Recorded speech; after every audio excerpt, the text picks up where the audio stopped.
You think you're young. You're not. Not in the way that matters.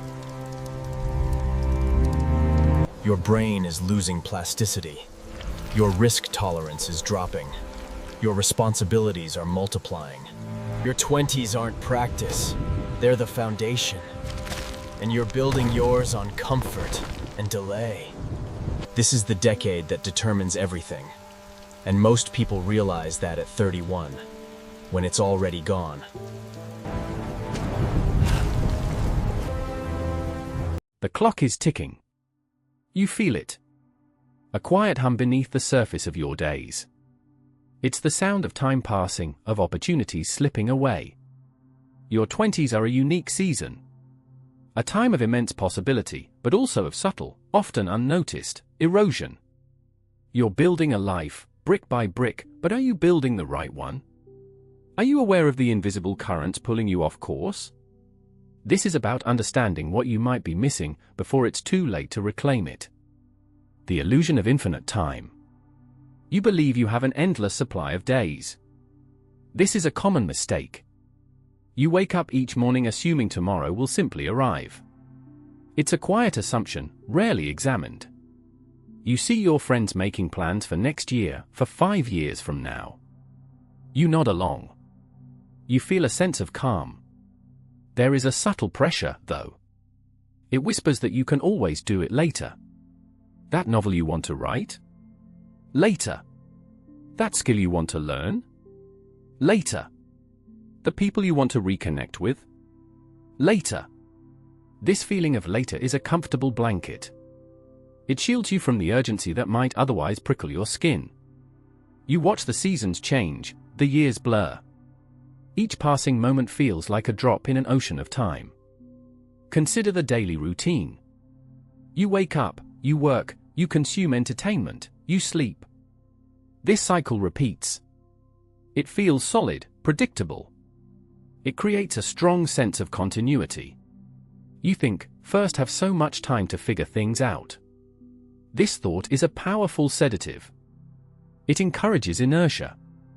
It makes bold action seem unnecessary, even reckless. You are not consciously choosing to waste time. You are simply operating under the assumption that it is abundant. This illusion is reinforced by many things. Social media feeds are endless. News cycles are relentless. There is always something new to distract you. This constant influx of stimuli makes it hard to focus on what truly matters. You are adrift in a sea of fleeting information. Each notification pulls you further from the shore of your own intentions. The present moment becomes a series of disconnected events. The future feels like an amorphous blob, always waiting. It is a dangerous comfort. Societal pressures and expectations. The world watches. It always has. A silent scorecard tracks your progress. You feel it in the casual questions. Are you dating? When will you settle down?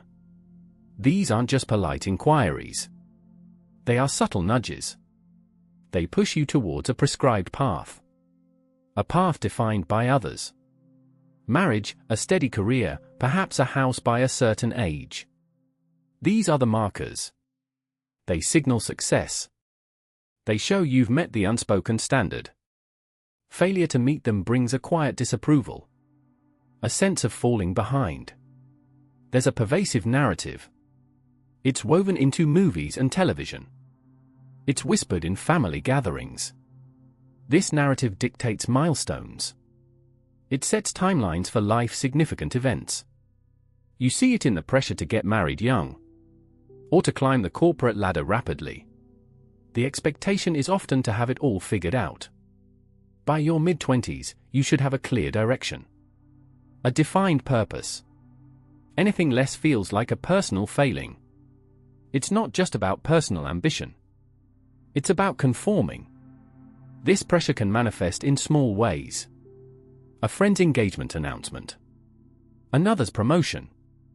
Each event can feel like a personal indictment. It amplifies any existing insecurities. You start comparing your journey. You measure your life against theirs. The internal monologue becomes harsh. Why am first not there yet? What am first doing wrong? This comparison is a trap. It steals your focus. It distracts from your own unique path.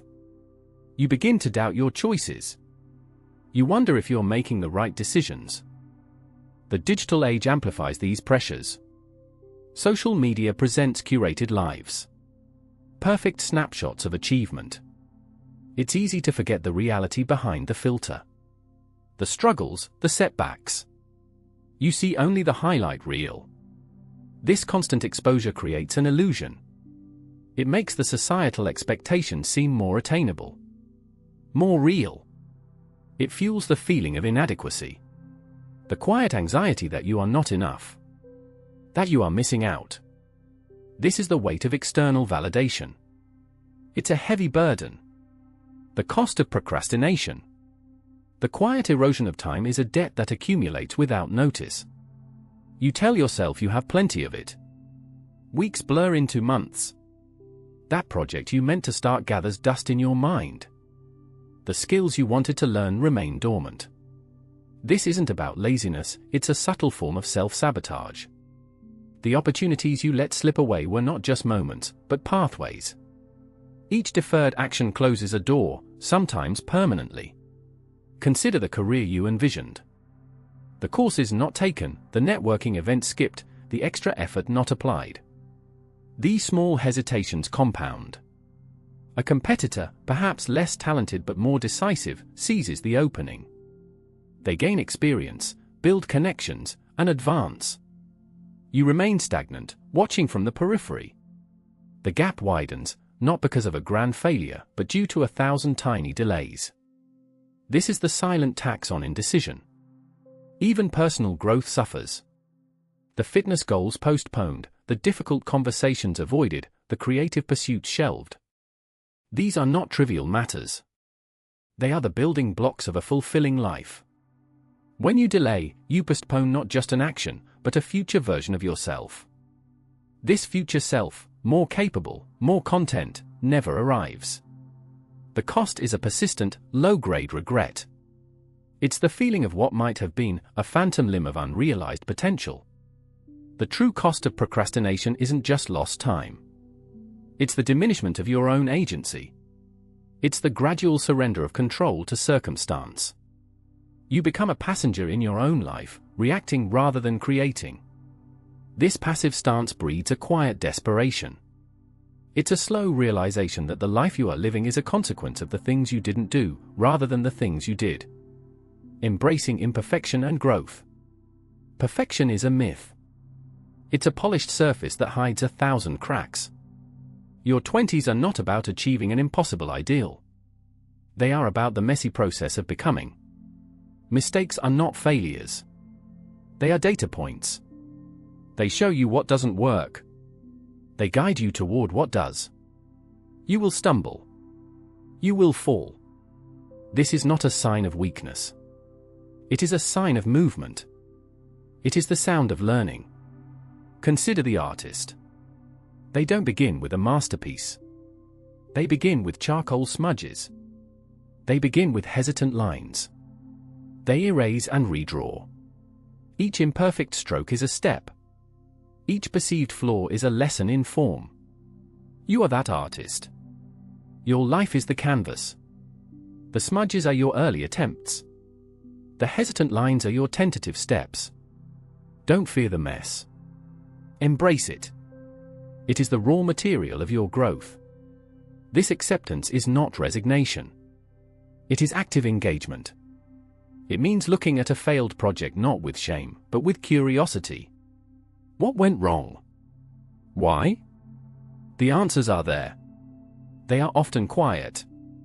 They require careful listening. You learn to discern the whispers of experience. You begin to understand your own patterns. This self-awareness is the foundation of real progress. It's a slow unfurling, not a sudden revelation. Growth is rarely linear. It's a winding path. There will be detours. There will be moments of doubt. This is normal. It is human. The key is not to avoid these moments. It is to move through them. Acknowledge the imperfection. Feel the discomfort. Then, gently, deliberately, take the next step. This consistent, imperfect action builds resilience. It builds a quiet strength. It is the strength of knowing you can navigate the shadows. Defining your own success. The world often presents a narrow definition of success. It's a polished image, a corner office, a specific salary bracket, a certain kind of family. This external blueprint is easy to absorb. It's loud and persistent, a constant hum in the background of your life. You see it in advertisements, in the stories people tell, in the achievements celebrated by society. It's a ready-made path, and deviating from it can feel like a failure before you've even begun. But this external definition can become a cage. You might find yourself chasing benchmarks that don't align with your core values. The relentless pursuit of someone else's idea of a good life can leave you feeling hollow, even when you appear to have one. It's the quiet realization that the applause doesn't feel earned, or worse, that you don't even care about the applause. This disconnect is a subtle form of self-betrayal. Defining your own success requires a deep internal excavation. It's about asking yourself what truly matters, beyond the validation of others. Does it mean mastering a craft, no matter how obscure? Is it about building meaningful relationships? Perhaps it's about contributing to a cause you believe in, or simply finding peace in quiet moments. This introspection is not a one-time event, it's an ongoing dialogue with yourself. This internal compass is your most valuable tool. It allows you to navigate away from the seductive glow of societal approval towards the steady warmth of personal fulfillment. It means recognizing that a life lived on your own terms, even if it looks unconventional from the outside, holds a profound and lasting richness. The quiet satisfaction of living authentically is a success that cannot be measured by anyone else's standards. Your 20s. A blur of decisions. Some brilliant. Most, less so. You chased moments, believing they were infinite. Now, the echoes are louder. The chances you let slip. The paths not taken. This isn't about regret. It's about seeing clearly. Understanding that time is a currency spent only once. You can't reclaim it. You can only choose differently now. Look at the patterns. The habits that served you then, but bind you now. It's time to dismantle them. To build something solid. Something that lasts. Next, we'll explore the quiet art of building resilience. How to weather the storms ahead.